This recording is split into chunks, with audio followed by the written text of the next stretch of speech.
আসসালামু আলাইকুম রহমতুল্লাহি ওবারাকাতু। প্রিয় দর্শক, প্রতিদিনের মতো আজকে একটি ভিডিও নিয়ে চলে আসলাম। তো আজকের বিষয়বস্তু হচ্ছে শিরক, ইসলামিক ভিডিও পার্ট 5।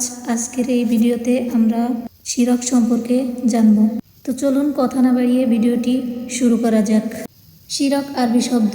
শিরাক শব্দের অর্থ অংশীদার সাব্যস্ত করা, একাধিক স্রষ্টা বা উপাস্যে বিশ্বাস করা। শিরাক হলো তাওহীদের বিপরীত। তো চলুন এবার জানব শিরক কাকে বলে। ইসলামী পরিভাষায় মহান আল্লাহর সাথে কোনো ব্যক্তি বা বস্তুকে শরিক করা কিংবা তার সমতুল্য মনে করাকে শিরক বলে। যে ব্যক্তি শিরক করে তাকে মুশরিক বলা হয়। ভিডিওর মাঝখানে ছোট্ট একটি অনুরোধ থাকবে আপনাদের কাছে, ভিডিওগুলো ভালো লাগলে অবশ্যই ইউটিউব থেকে দেখলে সাবস্ক্রাইব করবেন এবং ফেসবুক থেকে দেখলে ফলো দিয়ে আমাদের সাথেই থাকবেন। ধন্যবাদ। তো চলুন মূল আলোচনায় যাওয়া যাক। আল্লাহ তাআলা কুরআন মাজিদের কয়েকটি সূরার আয়াতে শিরকের ধারণা খণ্ডন করেছেন। তিনি বলুন হে নবী, তিনি আল্লাহ এক ও অদ্বিতীয়। সূরা আল ইখলাস আয়াত 1। অন্যত্র আল্লাহ তাআলা বলেন, কোনো কিছুই তার সাদৃশ্য নয়। সূরা আশ-শূরা আয়াত 11। আল কোরআনে আরও বলা হয়েছে, যদি সেখানে আসমানে ও জমিনে আল্লাহ ব্যতীত অন্য কারো ইলাহ থাকত তবে উভয় ধ্বংস হয়ে যেত। সূরা আল আম্বিয়া আয়াত 22।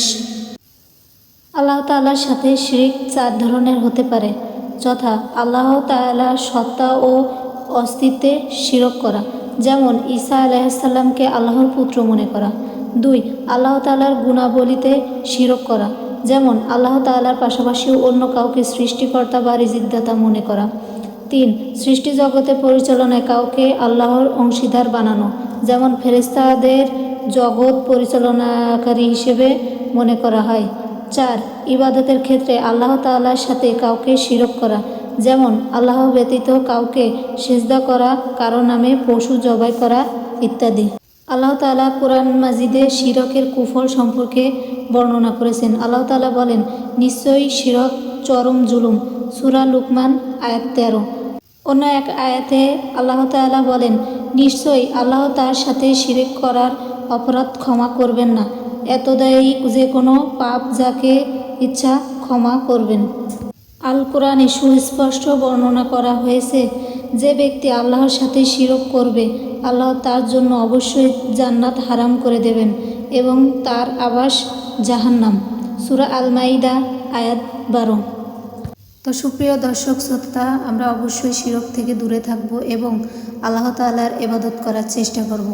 আজ এ পর্যন্তই। যদি কোনো ভুল ভ্রান্তি হয়ে থাকে ভিডিওটির ভিতরে অবশ্যই ক্ষমা দৃষ্টিতে দেখবেন এবং ভিডিও ভালো লাগলে আমাদের সাথেই থাকবেন।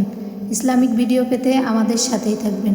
সবাই ভালো থাকবেন, সুস্থ থাকবেন এবং নিজের খেয়াল রাখবেন। আল্লাহ হাফেজ। আসসালামু আলাইকুম রহমতুল্লাহি ওবারাকাতুহু।